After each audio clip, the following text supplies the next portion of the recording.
ಇವತ್ತು ನಾನು ನಿನ್ನೆ ಕಾಸ್ಮೋ ಕ್ಲಬ್ಗೆ ಹೋಗಿದ್ದೆ ಶಿವಮೊಗ್ಗದಲ್ಲಿ.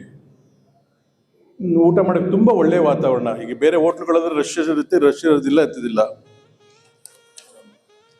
ರಶ್ ಇರುತ್ತೆ ಅಂತಿದ್ದೆ. ತುಂಬ ಚೆನ್ನಾಗಿತ್ತು, ಊಟನೂ ತುಂಬ ಚೆನ್ನಾಗಿತ್ತು. ನಾನು ಒಂದು 10,000 ರೂಪಾಯಿ ಬಿಲ್ ಆಗ್ಬೋದು ಅಂದ್ಕೊಂಡಿದ್ದೆ. ನಿನ್ನೆ ಮಧ್ಯಾಹ್ನದ ಹೇಳ್ತಿರುತ್ತೆ ನಾನು. ಬಿಲ್ ಎಷ್ಟಪ್ಪ ಅಂದರೆ 3,500.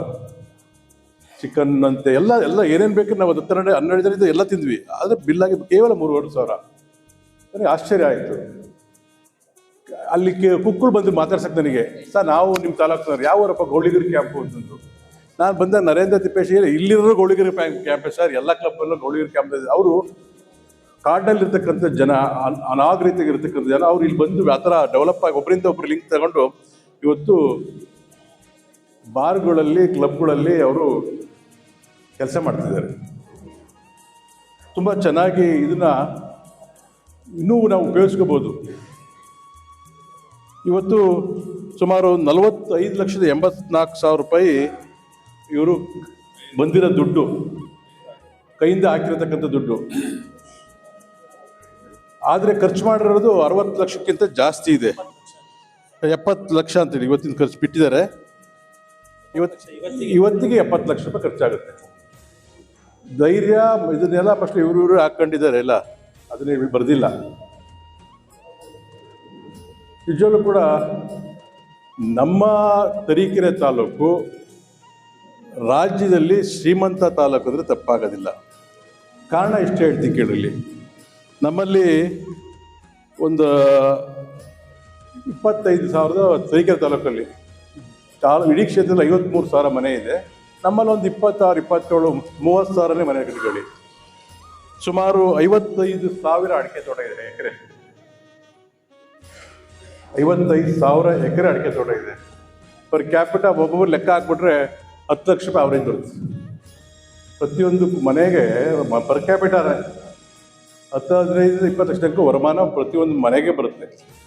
ಶ್ರೀಮಂತ ತಾಲೂಕು ತರೀಕೆರೆ. ಬಟ್ ಅಜ್ಜಂಪುರ ಇದೆಯಲ್ಲ, ಭಾರಿ ನಮಗೂ ಅವ್ರಿಗೂ ಭಾರಿ ಇತ್ತು. 3 ಪಟ್ಟು ಹಿಂದಿದ್ದಾರೆ ಅವರು, ನಟರಾಜ್, ಫೈನಾನ್ಷಿಯಲಿ. ಯಾಕಂದ್ರೆ ನಾನು ಹೇಳ್ತಿರ್ತೀನಿ, ಅಲ್ಲಿಗೆ ಹೋದಾಗ ನಮ್ಮ ಲಕ್ಕೊಳ್ಳಿ, ರಂಗೇನಹಳ್ಳಿ, ಬಾವಿಕೆರೆ ಹೋದರೆ ಕಾರು ಶೂನಿಗೆ ಹೋದರೆ ಒಂದು 2-3 ಕಾರ್ ಇಲ್ಲ ಇಡೀ ಶೂನಿಗೆ, ದೊಡ್ಡೂರು. ಅಂದರೆ ಇಲ್ಲಿ ಆರ್ಥಿಕತೆ ತುಂಬ ಚೆನ್ನಾಗಿದೆ ಅನ್ನೋ ಮಾತಿಗೆ ಹೇಳ್ತಿರ್ತಕ್ಕಂಥ.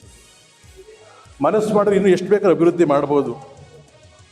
ಅಂದರೆ ಮನಸ್ಸು ಮಾಡಬೇಕು ನೀವು ಎಲ್ಲ. ಇಲ್ಲಿ ನಮ್ಮ ತರೀಕೆರೆ ತಾಲೂಕಿನಾಗಿರೋ 70-80% ಕೂಲಿ ಕಾರ್ಮಿಕರು ಬೈಕು, ಫ್ರಿಜ್ಜು ಇಟ್ಕೊಂಡಿದ್ದಾರೆ ಇಲ್ಲಿ. ಆ ಮಟ್ಟಕ್ಕೆ ಇವತ್ತಿನ ವಾತಾವರಣ ಇದೆ. ಅಡಿಕೆ ಯಾವುದೇ ಬೆಲೆ ಕಡಿಮೆ ಆದರೂ ಕೂಡ ಅಡಿಕೆ ರೇಟ್ ಕಡಿಮೆ ಆಗಿಲ್ಲ. ಎಷ್ಟು ಬೆಳೆಗೆ ಜಾಸ್ತಿ ಗ್ರೋಯಿಂಗ್ ಆಗಿದೆ, ಸಿಕ್ಕಾಪಟ್ಟೆ ಗ್ರೋಯಿಂಗ್ ಆಗಿದೆ. ಅದು ಪೆರಿಷಬಲ್ಲು ಅಲ್ಲ, ಇಟ್ಟರೆ ಹಾಳಾಗೋದು ಅಲ್ಲ. ಒಟ್ಟಾರೆ ಆ ರೇಟು ನಿಜವೂ ಕೂಡ ತುಂಬ ವರ್ಷಗಳಿಂದ ಒಂದು ಲೆವೆಲ್ಗೆ 40, 45, 50, 60 ಬೇಡ ಬಿಡಿ, 40, 50 ಸುತ್ತ 40 ರುಪೀಸ್ ಕಂಟಿನ್ಯೂಸ್ ಆಗಿದೆ. ಸೊ ಒಳ್ಳೆ ಬೆಳೆ. ಯಾಕೆ ಈ ಮಾತು ಹೇಳ್ತಿದ್ದೀರಿ ಇಲ್ಲಿ ಅಂತಂದರೆ, ಎಷ್ಟು ಬೇಕಾದ್ರೆ ಇಂಥ ಮನೋರಂಜನೆಗೆ ಏನೂ ಇಲ್ವೇ ಇಲ್ಲ. ಮನೋರಂಜನೆಗೆ ತರೀಕೆರೆ ತಾಲೂಕಲ್ಲಿ ಏನೂ ಇಲ್ವೇ ಇಲ್ಲ. ಇದನ್ನು ಅತ್ಯುತ್ತಮವಾಗಿ ಒಂದು ನಿಮಿಷ ನೀರಿಟ್ಟು, ಒಂದು ನಿಮಿಷ ಅವನೇ ಮುಗಿಸ್ಬಿಡ್ತೀನಿ. ಅತ್ಯುತ್ತಮವಾಗಿ ಅಭಿವೃದ್ಧಿ ಮಾಡ್ಬೋದು. ಒಬ್ಬೊಬ್ಬ ಮನೆಗೆ 10 ಲಕ್ಷ ರೂಪಾಯಿ ಇನ್ಕಮ್ ಆವ್ರೇಜ್ ಬರ್ತದೆ. ಸೊ ತುಂಬ ಅದ್ಭುತವಾಗಿ ಮಾಡ್ಬೋದು. ಇಲ್ಲಿ ಸ್ವಿಮ್ಮಿಂಗ್ ಪೂಲ್ ಆಗಬೇಕು. ನಾನು ನರೇಂದ್ರ ಅಧ್ಯಕ್ಷನಿಗೆ ಒಂದು ಹೇಳಿದೆ, ಸ್ವಿಮ್ಮಿಂಗ್ ಪೂಲ್ ಮಾಡಿಕೊಡ್ತೀವಿ ಸರ್ಕಾರ ಬೇರೆ ರೀತಿ ಅಂದರೆ ಸರ್ಕಾರಕ್ಕೆ ಕೊಡಬೇಕು, ಜಮೀನು ರಿಜಿಸ್ಟರ್ ಮಾಡಿಕೊಟ್ರೆ ಅವ್ರೇನು ಉಪಯೋಗಿಸೋದಿಲ್ಲ, ನೀವೇ ಉಪಯೋಗಿಸೋದು, ಬೇಕಾದ್ರೆ ಮಾಡಿಸ್ಕೊಡ್ತೀರಿ ಅಂತ ಹೇಳಿದೆ. ಇಲ್ಲೆಲ್ಲ ಬೇರೆ ರೀತಿನ ಮಾಡ್ಕೊಂಡಿದ್ದೀವಿ. ಇನ್ನು ತಿಪ್ಪೇಶ್ ಅವ್ರು ಹೇಳಿದ್ರು. ಅದೇ ರೀತಿ ನಾನು ಶಟ್ಲ್ ಬ್ಯಾಡ್ಮಿಂಟನ್ ಮಾಡಿಸ್ಕೊಡ್ತೀನಿ ಅಂತ ಹೇಳಿದೆ ನಾನು ಸರ್ಕಾರದಿಂದ. ನಾನು ಕೂಡ ಏನು ಹಂಗೆ ಬಿಟ್ಟಿಲ್ಲ, ಏನು ಮಾಡಬೇಕು ಅವಕ್ಕೆಲ್ಲ ಮಾಡೋಣ ಅಂತಂದರೆ ಅದಕ್ಕಿಲ್ಲ ಬೇರೆ ರೀತಿ ನಾವು ವ್ಯವಸ್ಥೆ ಮಾಡ್ಕೊಂಡಿದ್ದೀವಿ. ಅಂದರೆ ಸರ್ಕಾರ ದುಡ್ಡು ಕೊಡಬೇಕು ಅಂದರೆ ಸರ್ಕಾರದ ಹೆಸರಿಗೆ ಆ ಜಾಗ ಬರಬೇಕು. ಅದಕ್ಕೆ ಇವರು ಬೇಡ ಅಂತ ಕೆಲವು ಸದಸ್ಯಗಳೆಲ್ಲ ಹೇಳಿದ್ರು ಅಂತೇಳಿ, ನಿರ್ದೇಶಕರು ಹೇಳಿದ್ರು ಅಂತ ಹೇಳ್ಬಿಟ್ಟು ಬೇಡ ಅಂತ ಬಿಟ್ವಿ. ಒಟ್ಟಾರೆ ನಮ್ಮ ಉದ್ದೇಶ ಸ್ವಿಮ್ಮಿಂಗ್ ಪೂಲ್ ಆಗಬೇಕು. ತರೀಕೆರೆಯಿಂದ ಇದು ಸ್ವಿಮ್ಮಿಂಗ್ ಪೂಲ್ ಬರೀ ಇದು ಒಂದು ಮೋಜು ಅಲ್ಲ, ಟ್ರೀಟ್ಮೆಂಟ್ ಅದು. ಟ್ರೀಟ್ಮೆಂಟ್ ಹೆಂಗೆ ಅಂದರೆ ಭಾರಿ ಈ ಬೆನ್ನೋವು ಅವರಿಗೆಲ್ಲ ಟ್ರೀಟ್ಮೆಂಟೇ ಸ್ವಿಮ್ಮಿಂಗ್ ಮಾಡಿ ಅಂತ ಹೇಳ್ತಾರೆ. ಯೋಗ ಟ್ರೀಟ್ಮೆಂಟ್ ಸ್ವಿಮ್ಮಿಂಗ್ ಮಾಡಿದ್ರೆ ಬೆನ್ನು ನೋವು ಕಡಿಮೆ ಆಗುತ್ತೆ. ನನಗೂ ಹೇಳಿದ್ದಾರೆ, ತುಂಬ ಜನ ಕೇಳ್ತಾರೆ. ಆ ಟ್ರೀಟ್ಮೆಂಟ್ ಬೀರೂರಿಗೆ ಹೋಗ್ತಾರೆ. ತರೀಕೆರೆಯಿಂದ ಬೀರೂರಲ್ಲಿ ಸಣ್ಣ ಊರು, ಅನ್ನೋ ಹೋಬಳಿ ಹೆಡ್ ಕ್ವಾರ್ಟರ್ಸ್ ಅದು. ಅಲ್ಲಿಗೆ ಹೋಗ್ತಾರೆ ಜನ.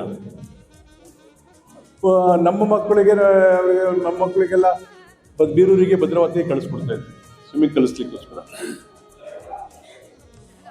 ಇಷ್ಟೊಂದು ಶ್ರೀಮಂತವಾದ ತರೀಕೆರೆ ತಾಲೂಕು. ಅದಕ್ಕೋಸ್ಕರ ಇನ್ನೂ ಅಭಿವೃದ್ಧಿಗಳು ಎಲ್ಲದೂ ಇರಬೇಕು. ನಾನು ಕೇಳಿದಾಗ ಹೇಳ್ತಿದ್ರು, ನಾವು ಬಿಲಿಯರ್ಡ್ಸ್ ಮಾಡ್ತೀವಿ, ಚೆಸ್ ಮಾಡ್ತೀವಿ, ಟೇಬಲ್ ಟೆನ್ನಿಸ್ ಮಾಡ್ತೀವಿ. ಆಟಗಳು ಇದ್ದರೆ ಜನ ಬರ್ತಾರೆ. ಬರೀ ಒಂದಕ್ಕೆ ಕ್ರೀಡೆಗೆ ನಾವು ಮಹತ್ವ ಕೊಡಬಾರ್ದು, ಇತರೆ ಕ್ರೀಡೆಗೆ ಹೆಚ್ಚಿನ ಮಹತ್ವ ಕೊಡಬೇಕು ಅನ್ನೋತಕ್ಕಂಥದ್ದು ನಮ್ಮ ಅಭಿಲಾಷೆ. ಈ ಕ್ಲಬ್ ಹೆಂಗಾಗಬೇಕು ಅಂದರೆ ಫ್ಯಾಮಿಲಿಯವರು ಬಂದು ಕುತ್ಕೊಂಡು ಹೋಗೋಂಗ ಪರಿಸ್ಥಿತಿ ಇರಬೇಕು. ಮಕ್ಕಳು ಹೆಂಡತಿಯವರು ಬಂದು, ತರೀಕೆರೆಯಲ್ಲಿ ಯಾವುದು ಕೂಡ ಅಂಥ ಸ್ಥಳ ಇಲ್ಲ. ಒಂದು ಗಂಟೆ ಹೋಟ್ಲಗಾರ ಖಾಲಿ ಆದ ತಕ್ಷಣ ಎದ್ದಾಳ್ರಿ ಅಂತ ಹೇಳ್ತಾರೆ. ಹೋಟ್ಲ ತಿಂಡಿ ತಿಂದರೆ ಬೇರೆ ಬೇರೆ ಇದ್ದಾಳ್ರಿ ಅಂತ ಹೇಳ್ತಿಲ್ಲ. ಹಂಗೆ ವಿಶಾಲವಾದ ಜಾಗ ಇದೆ. ಎಲ್ಲರೂ ಕೂಡ ಕುಟುಂಬದವರು ಬಂದು ಕುತ್ಕೊಂಡು ಹೋಗಬೇಕು ಅನ್ನತಕ್ಕಂಥದ್ದು ನಮ್ಮ ಅಭಿಲಾಷೆ, ತುಂಬ ಜನದ ಅಭಿಲಾಷೆ. ಅದು ವ್ಯವಸ್ಥೆ ಮಾಡಿದ್ದೀವಿ ಅಂತ ಕೂಡ ನರೇಂದ್ರ ಅವರು ಹೇಳ್ತಾ ಇದ್ದಾರೆ. ಇವತ್ತು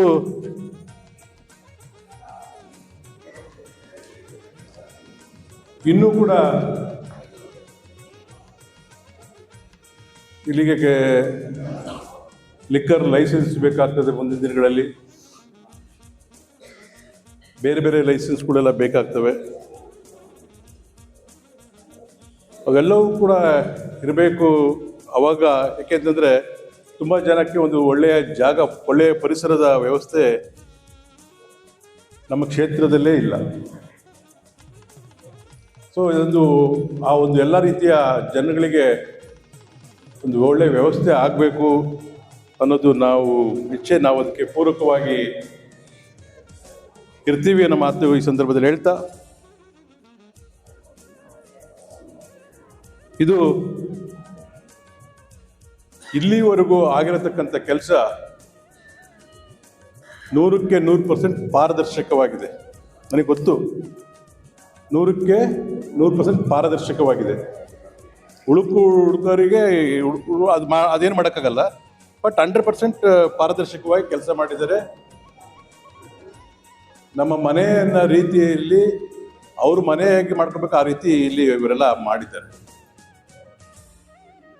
ಮಾಡಿ ಇವತ್ತು ತುಂಬ ದಿನಗಳ ಮುಂಚೆ ಉದ್ಘಾಟನೆ ಆಗಬೇಕಿತ್ತು, ಅದು ಕಾರಣಾಂತರದ ಲೇಟ್ ಆಗ್ತಾ ಬಂತು. ಇವತ್ತು ಉದ್ಘಾಟನೆ ಆಗಿದೆ. ನಾವು ಈ ಕ್ಲಬ್ಬಿನ ಪರವಾಗಿ ಅಭಿವೃದ್ಧಿಗೆ ಎಲ್ಲ ರೀತಿಯ ಪೂರಕವಾಗಿ ಇರ್ತೀವಿ ಅನ್ನೋ ಮಾತು ಹೇಳ್ತಾ,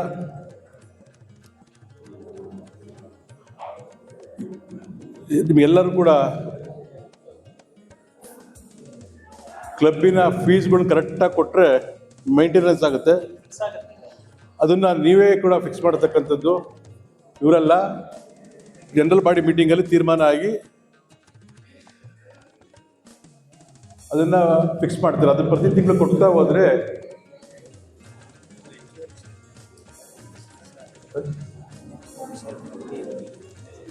ಪ್ರತಿದಿನ ಆ ಫೀಸ್ಗಳನ್ನು ಕೊಡ್ತಾ ಹೋದರೆ, ಒಂದು ನಿಮಿಷ ಹಿಂದ್ಗಡೆ ಗಲಾಟೆ ಮಾಡ್ತೀರಿ, ಸ್ವಲ್ಪ ಹಿಂದ್ಗಡೆ ಗಲಾಟೆ ಮಾಡಬೇಡಿ ದಯವಿಟ್ಟು ಪ್ಲೀಸ್.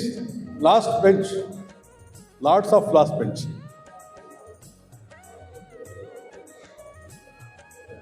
ಫೀಸ್ಗಳನ್ನ ಕರೆಕ್ಟಾಗಿ ಕೊಡಬೇಕಾಗ್ತದೆ. ನಂತರ ಇನ್ನೂ ನಿಮ್ಮ ಸ್ನೇಹಿತರುಗಳು ಬಂದು ಮನೆಯವರು ಇರ್ಬೋದು, ಅಣ್ಣ ತಮ್ಮಗಳ ಹತ್ರ ಮೆಂಬರ್ಶಿಪ್ಪನ್ನು ನೀವು ಮಾಡಿಸಿ. ಹೆಚ್ಚುವರಿ ಶೇರ್ಗಳನ್ನು ಆದರೆ ಈ ಏನು 10-15 ಲಕ್ಷ ರೂಪಾಯಿ ಕೈಯಿಂದ ಅದು ರಿಕವರಿ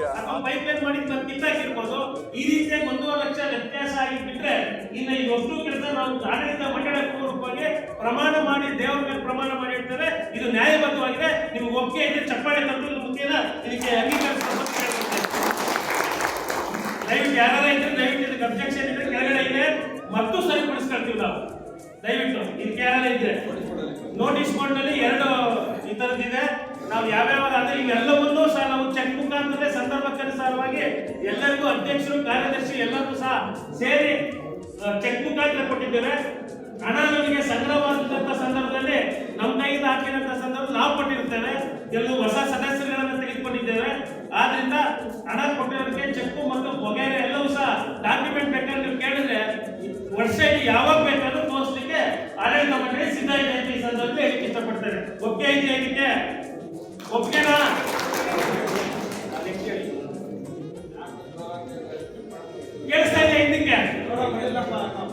ದಯವಿಟ್ಟು ಚಪ್ಪಾಳೆ ತಟ್ಟಿದ್ರೆ ಮಾತ್ರ ಇದು ಕೊಕ್ಕೆ ಇದೆ ಅಂತ ನಮ್ಗೆ ಅನ್ಸುತ್ತೆ.